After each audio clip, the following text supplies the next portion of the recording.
Les troupes russes ont lancé 2 frappes sur des infrastructures militaires ukrainiennes à Kharkiv.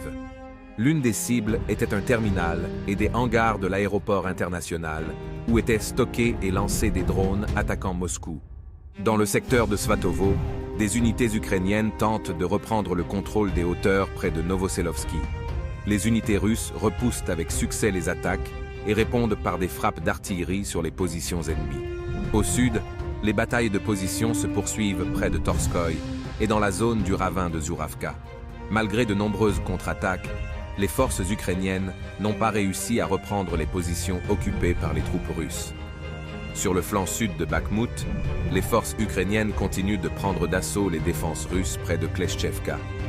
Les unités russes ont réussi à stabiliser la situation, mais la situation autour du village reste assez tendue.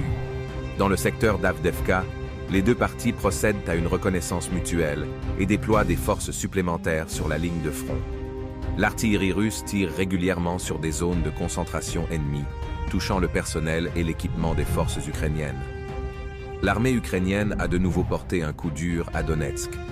Des bâtiments administratifs, des bâtiments résidentiels et plusieurs véhicules ont été endommagés dans la ville. 3 personnes ont été tuées et 13 autres ont été blessées. Dans le secteur de Vremievski, les troupes russes essaient de chasser l'ennemi de Staromayorski. Dans le même temps, une lutte active de contre-batterie se poursuit sur toute la ligne de front. Dans le secteur de Zaporizhia, l'ennemi a de nouveau tenté d'avancer dans les régions de Rabotino et de Piatikatki.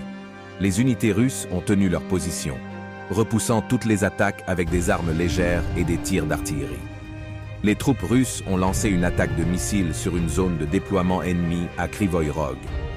Les systèmes de défense aérienne ukrainiens n'ont pas réussi à repousser l'attaque et ont de nouveau tiré des munitions sur un immeuble résidentiel,